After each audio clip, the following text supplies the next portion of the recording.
Allez, 80. 3 secondes 6. Ce que vous venez de voir, c'est le test de 80 à 120 km/h sur la 308 GTI phase 2 de 270 chevaux. C'est un superbe temps. Et d'ailleurs, je vous mets des 24 temps que j'ai pu réaliser avec différentes voitures, de la Gallardo à la 308 GTI. Bonjour, bienvenue sur Diamantors. Je suis avec Didier avec son super daily. C'est le 308 GTI 270 chevaux phase 2. Si j'ai bien ça. C'est ça, c'est tout ça, c'est ça. J'espère que tu vas bien, ça va? Ça va très bien et toi? La forme? Ça va super bien. Merci en tout cas de me laisser cette opportunité de conduire ton daily. Et surtout de le faire après la Lotus. C'est extraordinaire. J'ai l'impression que je suis dans une Mercedes classe S. La 308 GTI de 270 chevaux est sortie à partir de 2015 avec le but de concurrencer la référence du marché en termes de sportifs compacts, la Golf GTI. La recette pour Peugeot est simple. Elle est d'offrir une voiture puissante avec un châssis sportif tout en restant confortable au quotidien. C'est une tâche qui n'est pas facile car il faut faire des compromis.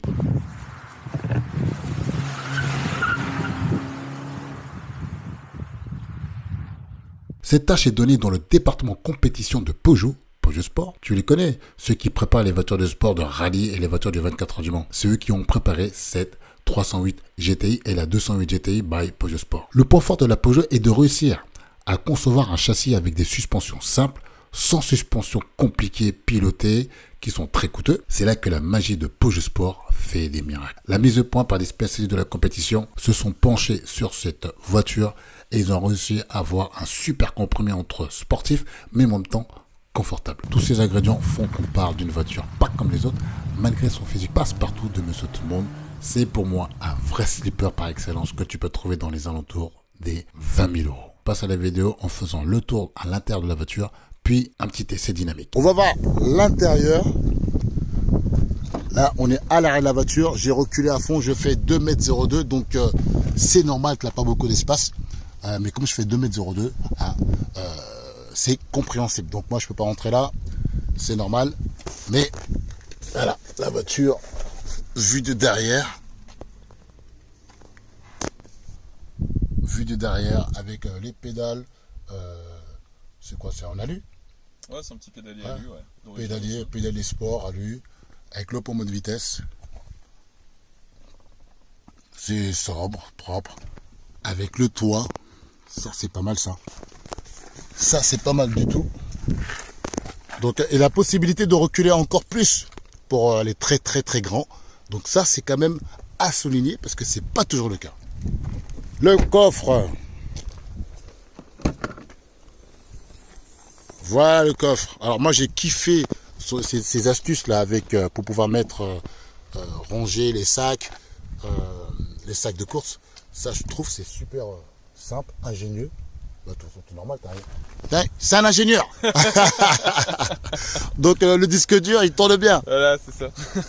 Donc voilà la taille du coffre. Donc je trouve que c'est très honnête. Hein. C'est très honnête hein. Avec mon gros sac où je mets mes caméras, c'est vraiment pas mal. Donc il y a de quoi mettre. Des gros pots de serpent derrière. Ah, c'est son fat. Donc ça c'est le coffre. Je suis avec Didier avec son super daily. C'est le 308 GTI 270 chevaux phase 2. Si j'ai bien ça. Hein. C'est ça, c'est tout ça, c'est ça. J'espère que tu vas bien, ça va? Ça va très bien et toi? La forme? Ça va super bien. Merci en tout cas de me laisser cette opportunité de conduire ton daily. Et surtout de le faire après la Lotus. C'est extraordinaire. J'ai l'impression que je suis dans une Mercedes classe S. Ah, c'est limite un tapis roulant après les limites. Hein. C'est exactement ça. On a l'impression qu'on est dans un tapis roulant. En plus, on a toutes les... par exemple, l'assistance au freinage. J'ai l'impression à chaque fois que... ça surprend après. Que je fais des freinages d'urgence à chaque fois. En tout cas, tout de suite là, position de conduite, franchement, moi je suis très grand, je fais 2,02 m. Je sors de l'hélice et là, j'ai même pas reculé à fond parce que j'ai l'impression que je suis trop loin. Tu vois, ça m'arrive pas souvent, hein, mais Là, j'ai dû, pour me trouver une position, bonne position, avancer un peu mon siège. Et Il y a presque encore de la place derrière en plus. ouais, j'ai encore Ouais. un peu de la place. Hein. Bon, c'est compliqué. Hein. Bah, faut que ce soit des gamins, mais. Il faut que ce soit les gamins. Mais c'est une voiture en tout cas qui est très logeable. Et la qualité perçue est vraiment sympa, je trouve. Ouais, moi aussi, j'aime bien. Ça fait, c'est propre, c'est clair. Pour moi, c'est un design qui est propre à la 308, qu'on aime ou qu'on n'aime pas, notamment le petit volant et puis le high cockpit avec les compteurs en hauteur. Moi, j'aime bien. Le petit volant, Après, j'aime pas du tout. ça dépend pour les gens. Hein. Ça dépend de ta morphologie, ouais. Parce que là, tu vois, je suis limite pour voir la vitesse Ah ouais? par rapport à ma position et tout. Parce que j'ai des longues jambes, mais pas encore très très grand. Après, ce qui est bizarre aussi, c'est le contour là inversé. Ça, c'est une question d'habitude, mais pour moi, c'est très chelou parce que.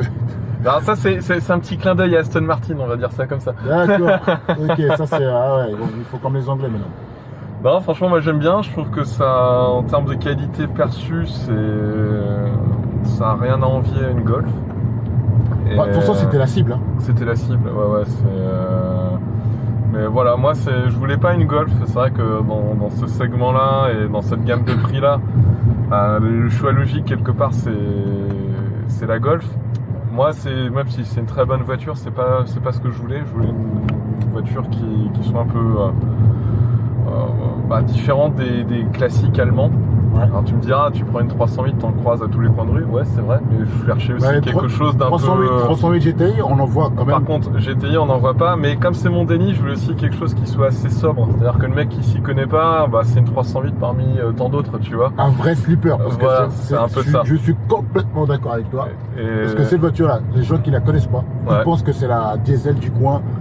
120, c'est quoi, HDI, ouais. Ouais, c'est ça. 130 HDI, or que quand tu vois les deux pots, le petit diffuseur et les gros freins surtout. Les gros freins, ouais, ça. Les freins, ils sont énormissimes. Ouais. C'est du 380 mm. Pour donner un petit exemple, c'est la taille des disques d'une Porsche GT3 chez Porsche. Donc c'est la référence. Hein. Donc là, c'est un kit gros frein de série. Sur bol alu, sur bol alu, comme bien. Pour les voitures de course ou de compétition. Donc niveau freinage, il n'y a aucune concurrente qui peut rivaliser. Petite info intéressante, c'est que celle-ci, pareil, d'origine, Peugeot l'a équipée d'un différentiel Torsen. Oui. Donc ça c'est aussi sympa, ça fait partie des rares tractions avec un différentiel d'origine de série. Ouais. D'ailleurs, en fait, la Peugeot 308 de ces générations-là a été fait par Peugeot Sport avec des ingénieurs de course, etc. pour retrouver le blason GTI comme il avait avec la 205 GTI. C'est ça. Et là, ils ont fait un super travail parce que la 308 d'avant qui a fait 200 chevaux. Ouais, et puis elle n'a pas eu un gros succès. Elle n'a pas eu un gros succès. Et là, Peugeot voulait marquer un gros coup pour concurrencer la Golf, de faire une voiture daily, puissante, amusante aussi si on veut s'amuser avec. Voilà. Donc ils ont mis un différentiel, ils ont travaillé les trains roulants, ils ont tout refait pour avoir une voiture franchement il y a un super châssis. Pour comparer, il y a quelques années, j'avais une TTS. Ah, c'est une belle comparaison. Donc 2 litres TFSI, 272 chevaux. Donc au final, la même puissance que celle-ci. 4 roues motrices, alors pas 4 roues motrices permanentes sur les TT. Et en fait, celle-ci est plus efficace, je trouve. T'as un meilleur châssis, elle est plus communicative, tu t'amuses plus. Alors effectivement, c'est un peu moins bien fini qu'une TTS, bien entendu, c'est un peu moins confortable, mais pour la recherche de sportivité, c'est mieux. On se fait l'extérieur par l'ambulance. Oh là là, le motard là. Ouais. Ça fait peur là. Déjà, regarde comme il est vachement près. Ouais, donc t'as une TTS, donc t'es bien placé pour pouvoir comparer. Pour comparer sur des puissances équivalentes et surtout t'as des places. Voilà, là tu la prends pour faire tes courses, t'as besoin de faire un détour à un moment donné à la déchetterie, tu peux. Moi, j'ai la place pour mettre mon vélo derrière. Enfin voilà, Disons que c'est la voiture quand tu la prends pour partir en vacances que t'as à un moment donné t'as besoin de ramener des affaires avec toi. Si t'as un petit bout de sinueux sur ton trajet, Tu peux te faire plaisir. bah t'es content d'avoir cette voiture là. Tu me dis pas c'est bon, je suis en punition avec le petit diesel qui va bien, mais là non, je suis avec la voiture qui va bien et le moteur qui va bien. Moi, je pense qu'elle fait partie des meilleurs daily qu'on peut trouver à cette gamme de prix. Ah ouais. Bah, j'avais regardé Mégane 4 RS aussi. Ouais, c'était beaucoup Et plus cher. par contre c'était beaucoup plus cher. Ouais, Plus- pour plus le coup. récent. Ouais. Et là du coup bah très très bonne voiture. Je pense que je me serais bien amusé avec Ouais, aussi, c'est une mais très, très bonne voiture aussi. ouais, Sauf que c'était t'as au-delà de mon budget quoi. je sais pas s'il avait la boîte manuelle ici. Il y en a un boîte manu aussi. Ouais. Alors de base la classique c'est boîte EDC. Et alors, les spécialistes diront, mais il y a une finition. Alors je sais plus si c'est la Cup ou Trophy. Où tu as la boîte manuelle. Alors, bien sûr, après tu as la Trophy R avec l'option jante carbone, etc. Là, on est sur autre chose. On passe à 90 000 balles. Mais moi, je suis impressionné en tout cas de du roulage. Ah ouais, c'est hyper confort. C'est hyper confort. Là, on a l'impression que je roule avec une 1.6 normale. Elle est pas bruyante, elle est souple, elle est bien suspendue. Pour une voiture sportive, on n'a pas l'impression qu'on est dans une... Non, c'est pas cassant. Ouais, c'est pas cassant. Ouais. Et ça, c'est vraiment impressionnant. Parce que quand même, c'est une GTI quand même. Ce blason là, ces 3 lettres, veut dire sportivité. Et c'est là que Peugeot a voulu faire une voiture polyvalente, pas une bête de piste comme plutôt orientée une Mégane. Ouais, je pense qu'une Mégane 3 ou même Mégane 4 RS bien emmenée doivent être plus efficaces. Ouais. Par contre, là, il y avait une volonté, je pense, de Peugeot aussi de faire quelque chose d'efficace, mais en même temps confortable, et donc très très souple au quotidien. De toute façon, les Français, il faut le dire, cocorico, il faut le dire que Ouais. niveau châssis, mise au point châssis et compact, C'est ça. sportivité, il faut partir des meilleurs. Il y a un vrai savoir-faire, Il y a un vrai savoir-faire. en France sur les petites sportives et les compacts. J'ai eu une Clio 2 à une époque, RS? 16S, non pas une RS, 16S. une 16S c'était super bien. Alors je pense qu'une RS ça aurait été encore mieux, bien entendu. Mais quand je regarde justement des Clio 2, même toutes les Clio RS qui sont sorties depuis, c'est quand même des super machines. Et pareil, quand tu regardes Mégane, 308, etc., t'as quand même des compacts aussi qui sont très sympas en sportive. Ouais. Et avec un budget de roulage qui reste très contenu. Bon, à part pour celle-ci, les freins, le jour où ça arrivera, ouais, là on sait que ce sera une douille, mais ça fait partie des rares trucs qui coûtent cher sur cette voiture. Mais c'est normal. Voilà. Hey, tu as des gros disques sur Paul Alu, Ah ouais, là, ils sont... c'est 2 séries en plus. Donc ça c'est, comment dire, un kit gros frein. C'est ça. 2 séries que tu peux aller chez Peugeot et tu peux les mettre sur la voiture. Donc ça c'est sûr que quand ça va devoir changer, ça va coûter un peu. Ah ouais. Mais vu le niveau freinage, là tu vas sur circuit, tu peux rouler toute ta journée. Là. C'est pas le freinage qui va... Je pense qu'il y a de l'endurance. Alors je l'ai pas emmené encore sur circuit et j'avoue que ça me tente très bien. Juste pour voir à peu près. Juste pour voir un peu, alors sans peut-être aller trop fort parce que si tu sors, c'est quand même le délit, donc éviter de tout péter. Mais je pense qu'il y a moyen de déjà s'amuser très fort avec cette bécane. Ouais. En tout cas, elle est très facile à prendre en main et vraiment une voiture que c'est une GT, mais là tout le monde peut la conduire. Et Ah ouais, c'est hyper facile, c'est pas piégeux. c'est ça. Et même tout est facile. Ouais. Le passage de vitesse, l'embrayage, l'accélérateur, la modulation de l'accélérateur. Franchement, on n'a pas l'impression qu'on roule avec une voiture sportive comme on a connu certaines là où C'est ça. il faut avoir un peu de doigté. En tout cas, T'as le mode sport aussi que tu pourras activer. le mode sport, ça fait quoi? Alors le mode sport, Le gros débat là, avec le mode gros sport. débat, on va commencer déjà par le point noir. Le point noir, c'est que ça fait ce faux bruit par les haut-parleurs. Oh putain. Ça, c'est absolument pas désactivable.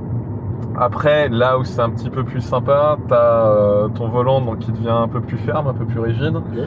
et réponse à l'accélérateur aussi qui est plus sensible. D'accord. Par contre, pas de châssis piloté, pas de choses comme ça. Ça reste, on va dire, assez entre guillemets basique Oui. par rapport à ce que peut faire par exemple la concurrence. Notamment Volkswagen Audi, où quand tu passes en mode sport, effectivement là tu peux avoir un châssis raffermi, etc. Là t'as pas tout ça. D'un autre côté, je dirais, t'en as pas besoin. C'est tant mieux. T'en as pas besoin. Le Ça châssis, coûte moins cher à remplacer quand il y en a c'est besoin. Et le châssis, il est déjà suffisamment, pour moi, optimisé pour encaisser quand tu commences à attaquer un peu fort. je suis impatient de voir ce que donne cette voiture. 270 chevaux pour annoncer 1250 kg, même si j'y crois pas. Moi, j'y crois pas non plus. Je pense qu'on peut y rajouter 100 kg, même avec 100 kg, c'est pas mal. Bah, Ça reste bien placé pour la catégorie. Ah bah tiens, Petite Jaguar. Allez, c'est parti. On appuie.